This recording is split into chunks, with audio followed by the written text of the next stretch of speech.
มาแล้วเจ้าบ่ได้อันนั้นต้องห้องก่อนโอ้อย่าว่ามั่วชั่วเลยเดี๋ยวเอาก็ต้องบอกแล้วก็เราจริงจังนี่ได้เวลาเขาว่าที่ห้องเราฟังเนี่ยเราตั้งใจดิด้วยดอกเอาก็ได้เด็กๆกินสารวัตรเตี้ยลงนี่มันบ่ชัดเจนเราบ่เข้าใจว่าเป็นความเราจะให้เจ้าห้องจบเพลงบ่ได้ฮะมันดองให้มันเป็นชิ้นอันนั้น2คนนี้แหละ3คนนี่เอาไปเชียงบ่ดีเอาจานบ่ไปเชียงบ่ดีเอาตัวนี้เลยเอาตัวนี้เอาตัวนี้เลยก็ได้ห้องเองนะบ่ได้มาแบบนี้เนาะไปเป็นนักร้องแล้วเป็นนักห้องแล้วในห้องคือสิวิ่งหนีมาแล้วคนยังบ่รอดอยู่เนาะยังบ่รอดเป็นได้บ่รอดแล้วบ่รอดเพราะว่าเสียงมันดังโพดนะ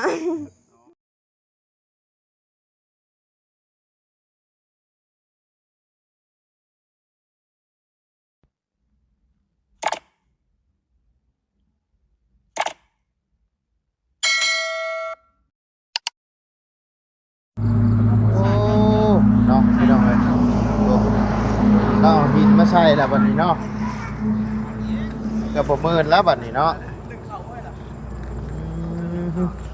โอ้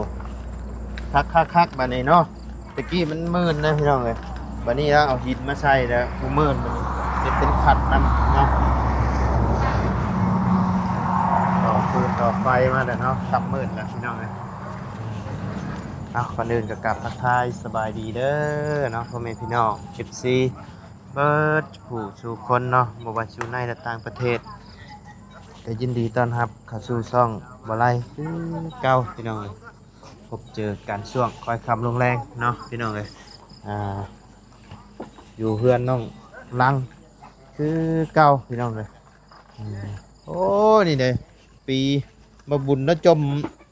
หลายมื้อได้ปีดีเนาะปีพี่น้องโอ้ไก่นอนอยู่นี่บ่นี่โอ้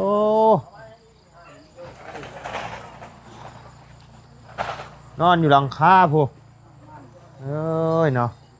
ล้อมขี่ลงมาใส่หัวเด้อโอ้พี่น้องเลยมองไก่นอน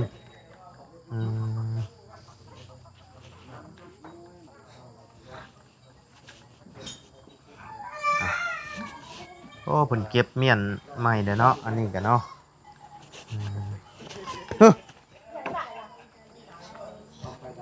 ให้รับนะบัดนี้รับโชคก็ชักโคมโอ้ฉากโคมบ่มืดแล้วพี่น้องเลยเนาะ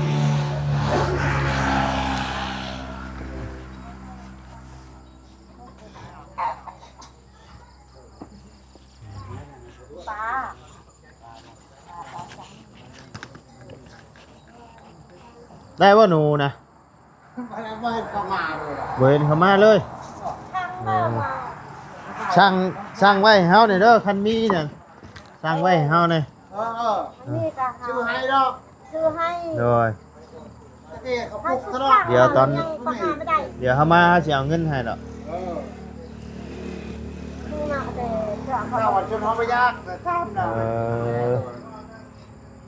ช่วงนี้หนูก็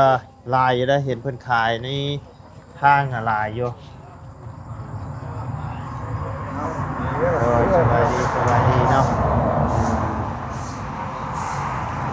เฮ้ยเราเห็นยังกินทางนี้สบายดีเด้อทางอาจารย์เนาะได้ยังกินกำลังสิต้มปลาปลาจันชื่อมาให้บ่ค่ะกับทางมาแต่เฮ็ดงานแล้วถ้าลูกเฮ็ดให้กินเอาเจ้าเฮ็ดบ่เป็นบ่บ่เป็นเฮ็ดแล้วบ่เป็นเฮ็ดแล้วสิเฮ็ดได้กินนี่นะฮะจะกินดิบสิกินดิบโอ้ปึ๊บก็ได้เต่าใหญ่ดีนี่เนาะใหญ่ทำสิไส้ทำสิต้มหน่อไม้ต้มน้ำมันได้ใช้ได้นี่กระต้มน้ำไม้พวกตกใจปะเลยน้ำไม้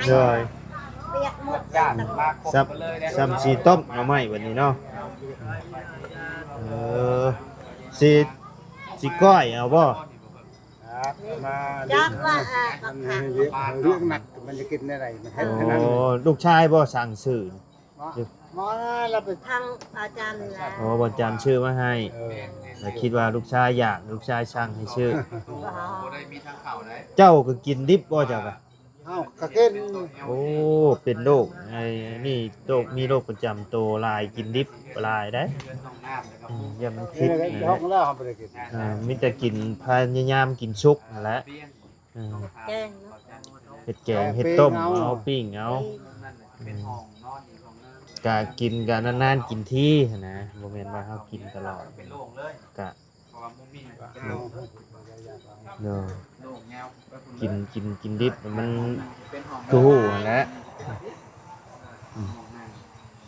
ประมาณนั้น มาเฮ็ดแม่กับข้าวนี่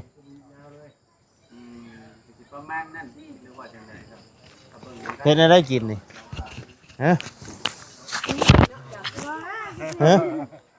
ฮะสบายดีเด้อเออ เพราะว่า เพิ่นได้เฮ็ดเองแล้วเพิ่นนี่ก็ได้ เจ้าให้ไผเฮ็ดให้กินมื้อนี่ให้แม่กับพ่อหาลูกชาว ไปดอก ลูกชาวว่าให้แม่กับพ่อ อายมันพูดเลย ให้อ้ายเฮ็ดบ่ เออ เออ เฮ็ดบ่เป็น เฮ็ดบ่เป็น มันเป็น เจ้าอยากแบบใด พยายามแบบสุก อยากเป็นชุกแม่แต่แม่เจ้าว่าให้เฮ็ดดิบบ่ นิดกับเพิ่นเอ็ดแห้งนะคือบ่มักกินดิบ เจ้าบ่มากินดิบอ๋อยันเป็นพยาธิอ๋อดีแล้วเนาะอ่า มีเบิ่งเขาก็นับเบิ่ง คันเฮากินสุกได้ก็ดีพี่น้องครับพยายามกินสุกเอาเนาะอ่าหัวยังฮะโอ้เก็บไว้ในนี่เลยบ่นี่ระวังเด้ออย่าให้เด็กน้อยขึ้นเด้ออ่าตกทับคอเด้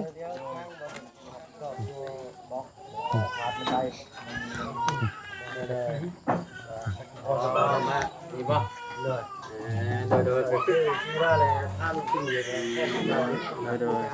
สบายดีบ่ สบายดีเนาะ สบายดี จาน น้อง เนาะ กันนึงเนาะขออนุญาตเด้อน้องนางเด้อ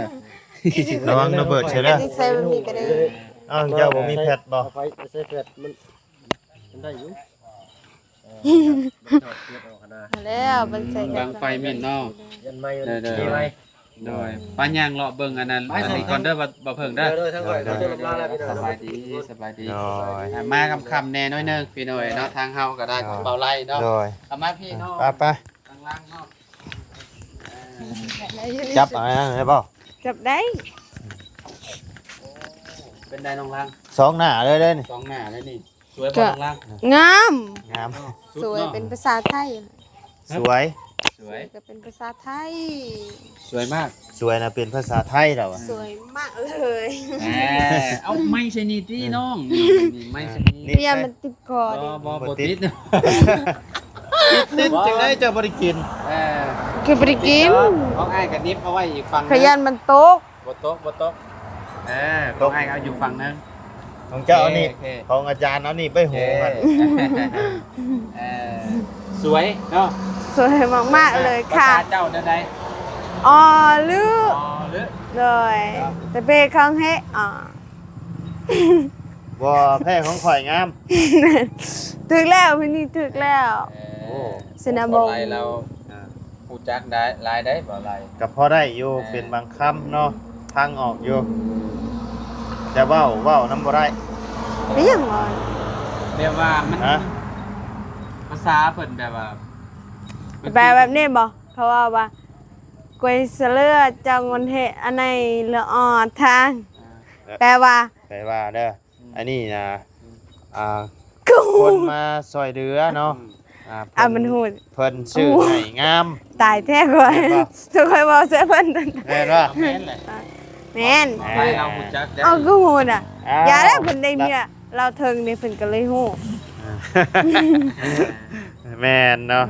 ก็ได้ยินทางแม่เฒ่าทางเมียแหละเพิ่นเว้าเพิ่นคุยกันเนาะแต่ก็พังเพิ่นออกได้ เจ้าเว้าได้อยู่แต่ว่ามันก็บ่หลายเนาะ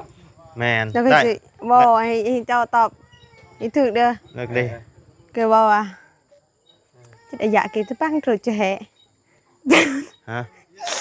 อันเราว่าอันยายเฒ่านี่จักเบ้ายังใช่ข่อยเพิ่นว่าเพิ่นเบ้าเฮา men quá thương บ่ถึกว่าอีหยังแค่ wow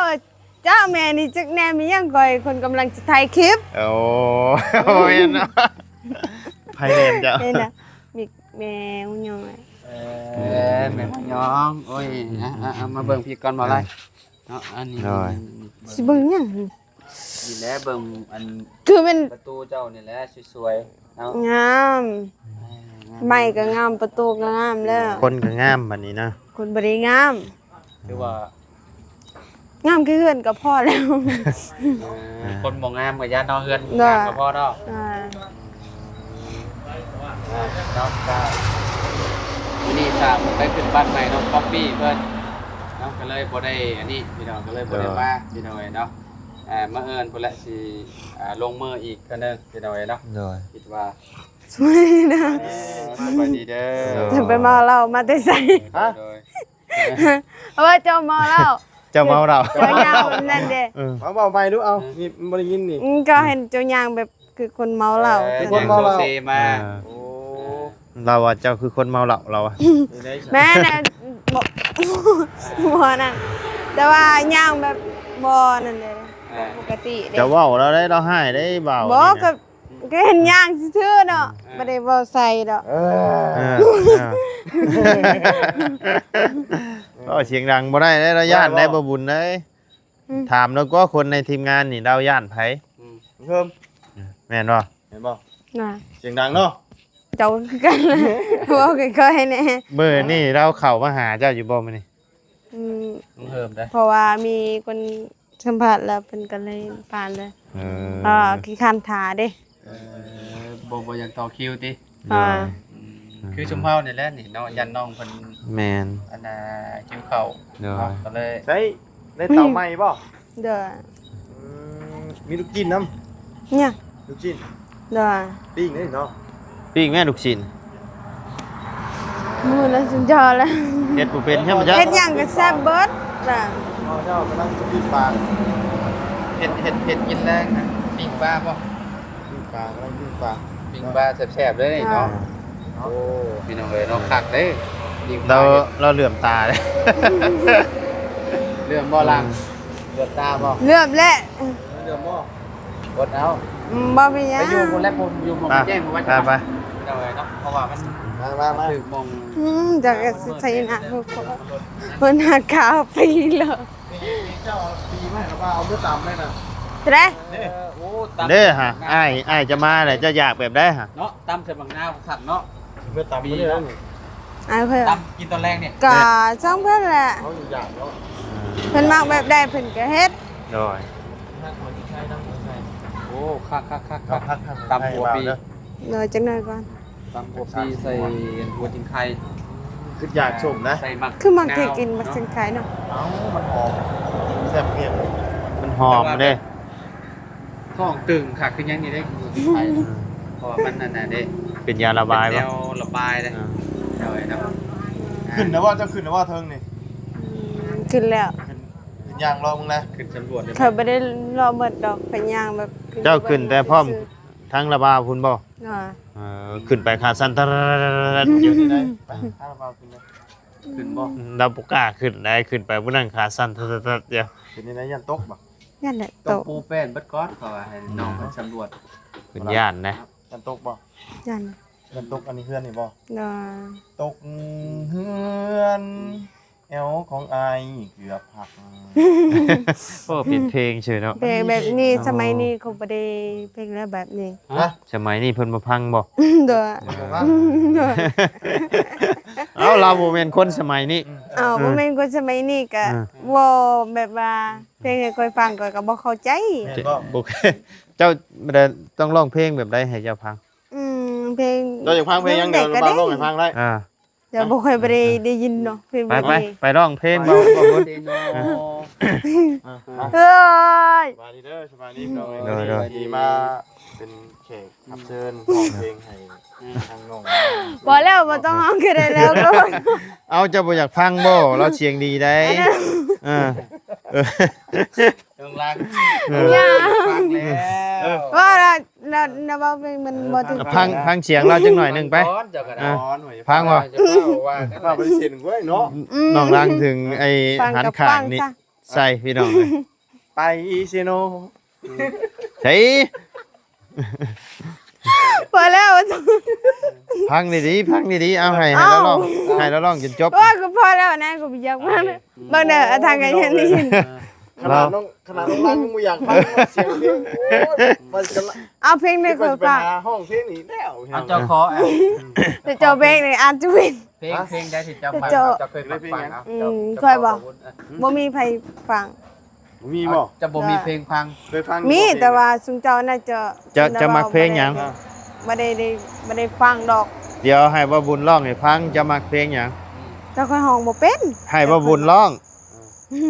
จะมักเพลงหยัง บอกชื่อ จะบอกชื่อเพลงไหม ตามใจเราแล้วเราสิห้องเพลงหยังก็ได้แต่ อ๋อกับเบาๆห้องกับฟังอยู่กี่นี่ ห้องฟังเอาสิห้องแบบใดเอาได้ยิน ยังวะลืมเลยละบาทนี่ เอา จะเอาเพลงขี่ข้านบ่ เอาเพลงได้ก็ได้ตั้งใจนะเบาแหละแต่ว่าสิเพลงบ่ได้ก็ได้ เอา เอาเพลงขี่ข้านเนาะ แบบดังๆเลยให้ทีมงานทีมงานได้ยินเบิดเลย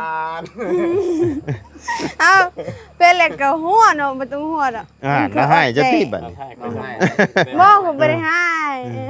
ร้องก็ร้องดีๆเด้อเนาะ เนาะเขาตั้งใจสิฟังเอา บ่หยอกที่เราห้องเป็น เอากองนั่นตะกี้ยังห้องได้เลยห้องมึงเด้อ มันได้แต่ชั้นนี้ ได้ บ่เนื้อบ่โตนะ ได้เนาะไม่ยังรู้ เอาเพลงขี้ข้านให้เราฟังหน่อย อืม เพลงขี่ข้านบ่ ๆ ปล่อยขี่ข้าน บ่แม่น เอ้านี่อ่ะ พอใหญ่ขี้ข้านร้องกันเด้ ก็ไม่อยากขี่ข้านมันก็ข่อยขี่ข้านของเว้นดิ บ่แม่น ห้องเนาะ ไผว่าขี้ข้านว่าแม่นติ เอาว่ากี่คาด ไผว่าขี้ข้าน ไผว่าขี่ข้านเนาะ เออ เออเคยฟังอยู่เอง ลอง เบิดล่ะ บ่ได้ฟังบ่เคยฟังเพลงแบบนี้ บ่เคยฟังเนาะ แบบว่าเฮาเพลงเฮาฟังมีแต่เพลงสมัย เพลง สมัยตอนนี้นะบ่แม่นว่าสมัยแต่ก่อน สมัย เอ้าพอใหญ่ขี้ข้านหาสิออกได้ หาสิออกแต่ว่ามันแปลกหูแปลกตาถ้าห้องเพลงบ่ได้เพราะว่าต้องฟังแบ ไม่ บ อยากจะคิดสงสารแม่นบอก โอ้โหอันนั้นจะเป็นสวรรค์ตัวไหนปีวัน25แล้วพุ่น ใช่ชาวหา โอ้เพลงนี่กระบ่าวเกิดมาได้ยินเนาะเพลงนี่น่ะ ตั้งแต่ระบ่าวท่านได้เกิดใช่มั้ยจ๊ะ บ่เกิดเป็นนี่นะ เจ้านั่นยังจักอยู่ไสอยู่ตามเล่งพวกนั้นน่ะ ก็ยังทันได้เกิด แม่ ยัง ข่อยก็ยังบ่ทันได้เกิด กระบ่าว เกิดมาก็ได้ฟังก็เพลงนี้ เนาะเกิดมาได้ยินเนาะอันสั่ง เอ้าเพลงแล้วมื้อได้สิหมดเพลง เบิดแล้ว เบิดอะไรต้องเพลงแหละเพราะว่าคอยกำลังทาพังอยู่ อ่า เอา บ่มีแต่ว่าหา ถ้าฟังแล้ว อันน่ะ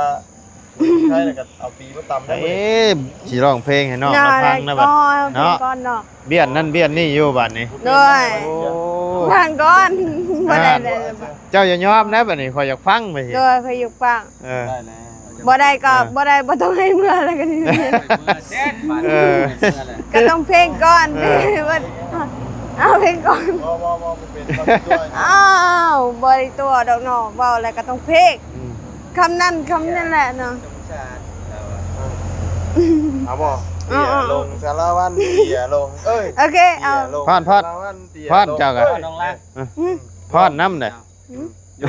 บ่ โยกไปน้ำเด้อ อันนั้นคุณบ่ดี โอ้ เลย ยสร้างสรรค์ยามแรก เราว่าจังหน่อยเขาสิเบิ่งข่อยคนบ่ดีแล้วว่ะ ด้วย บัดขึ้นเฮือนนี่พอดเด้อไปหัดพอดเด้อ บ่ ฮะ เมื่อสิขึ้นเฮือนนี่เจ้าสิมีตู้บ่ มีตู้เด้ มันจับตู้เลย ตู้เปิดเพลงได้ อ๋ออันนั้นบ่ถ้าสิจะอยากอันนั้นก็เปิดได้ถ้าเป็นแบบมัวทางนั้นคอยสิเปิดให้ เอาตู้ใหญ่ใหญ่ บ่มีดอก เอา มีแต่ตู้สำนี่แล้วก็แอมเอาก็ได้ แอมจะสาบ เอ็มจะ3 นั่นแหละเนี่ยเว้าแต่ เอ็มที่3บ่ F73 เอาบ่แม่นแอมจิตสาบ เอาเอ็มยังจะเอา F 110บ่ โอ้ก็ระเบื่อนั่นก็เด้โอ้ยอย่าละ โอ้ยมาแล้วอย่าเสียงดังค่อยแน่ เห็นอะไรบ้านนี้เจอจะจับบ้าน ค่อย เสียในคนไห้แล้วมื้อนี้เด้อย่านแท้บ่ ย่านโบราณ บ่มันต้องอยู่ใกล้เลยก็ได้เจ้ามาน่ะ ญาติเนาะ เอาดังคำใด บ่ต้องดังซำนี้ก็ถือบ่บุญแล้ว เดียวหมดแล้ว ธรรมดาเนาะ สิให้แล้ว ก็บ่ได้หายไปสิให้ก็ว่าสิถ่ายจอห้องเพลงเป็นหยังก็บ่ห้อง แม่เรายังบ่ลืมที่เพิ่น อ๋อระบาบ่หยอก บ่ย้อนแต่ตะกี้ยังเก่งอยู่ เก่งๆอยู่ บ่ระบาผิดตัว บ่ต้องห้องมื้อนี้ก็สิบ่ให้เมื่อแล้ว มัดอยู่นี่แหละ มาได้อีก แล้วเจ้าบ่ได้อันนั้นต้องห้องก่อน เนาะ โอ้ อย่าว่ามั่วชั่วเลย เดี๋ยว เอาก็ต้องเว้าแล้วก็ โอ้เราจริงจังนี่ได้เวลาเขาว่าที่ห้องเราฟังเนี่ยเราตั้งใจดิ ด้วย อ่า ดอก เอาก็ได้เด็กๆนี่สารวัตรเตี้ยลงนี่ มันบ่ชัดเจน เราบ่เข้าใจว่า เป็นความเราได้เราจะให้เจ้าห้องจบเพลงบ่ได้ฮะ อันดองให้มันเป็นชิ้นเป็นอันแน่เจ้าก็ ย่อมเด่น ยอมก็บ่ เจ้าอยากฟังไผร้องอยู่นี่ ใครให้ เนื้อแล้ว น้องลังเจ้าอยากฟังไผห้องเพลง ก็ว่าไหนนี่บ่บ่ต้องฟังก็ได้แล้วเจ้าอันนั้นสอนคนนี่แหละ สามคนนี่ เอา ไปเชียงบ่ดี เอาจานบ่ ไปเชียงบ่ดี เอาตัวนี้เลย เอาตัวนี้ เอาตัวนี้เลยก็ได้ห้องเพลงน่ะต้องเพลงเด้ เอาแม่จาน ตะกี้ยังเก่งอยู่ เอ เจ้า อนี่ ไอ้ห้องเพลงบ่ม่วน ได้แล้วก็จะจับกองให้ เอาแต่ โอ้ยไม่สิเอาตัวนี้ก็สิเอาห้องเพลง ไอ้สิเล่าให้ฟังเนาะ อยู่ในหลายคนก่อนเห็นเนาะ หลายคนก่อนเป็นเพื่อนก่อนจะม่วนๆเด้ มื้อนี้อุ๊บไปก่อน โอ้ยคน มื้อนี้เซิร์ฟๆไปเด้มื้อนี้เด้ โอเคมันจะ น่ะเนาะ มะนาวไปคือสิบ่สะดวกแล้ว เป็นที่ไหน จะบ่สะดวกเลยเด้เบื่อแล้วฝัน เป็นที่ไหนบ่ชั่ว พวกมือเราจะฟังบอกให้เราฟัง ฟังซะห้องซะ บ่นะเป็นที่ไหนบ่สะดวกสิไปใช้ บ่ได้สะดวกเพราะว่ามีแวมีงานเด้มันสิมีเวียกคือกัน มีเวียก เวลายังห้องมาเสียงดังอ่ะยังให้เฮามีเวียกเด้สิห้องเฮงยังก็ โอ้กับมีเวียกกับห้องเพลงคือเนาะ แม่ เลี้ยงงัวกับห้องได้เด้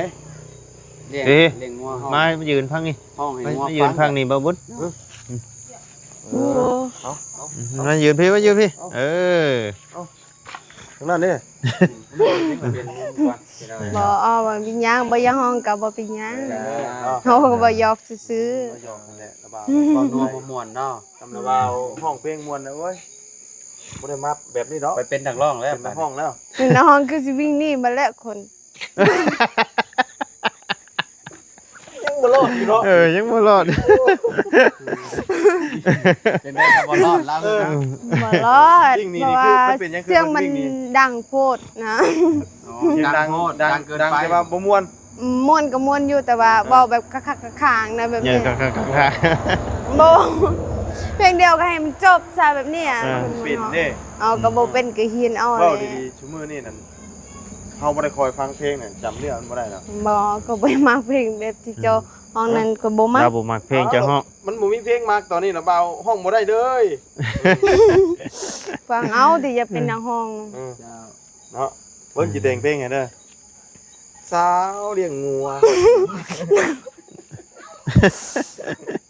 โอ้ยคือระเบื่อกันเลยจะฟังอ้ายก็ยังหัวผู้เดียว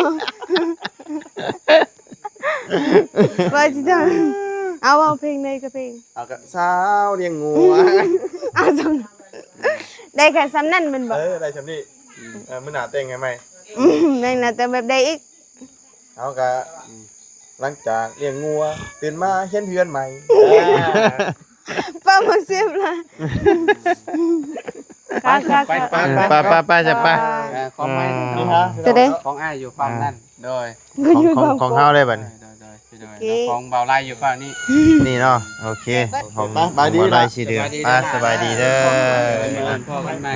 เนาะเอาบ่ยอกกั เด้ น อ เนาะ เว้านัวหัวม่วนเนาะ กับบ่ม่วนเนาะ ป้าซาพี่น้องเอ้ยป้าผู้หาสิเห็นเดือนเห็นดาวเนาะ ตาแล้ว อ่า บอกกันจะ พระชาพี่น้องเอ้ยสำหรับคลิปนี้ลำลาเด้อพี่น้องเด้อพบเจอกันคลิปหน้าเนาะไปสบายดีเด้อเนาะ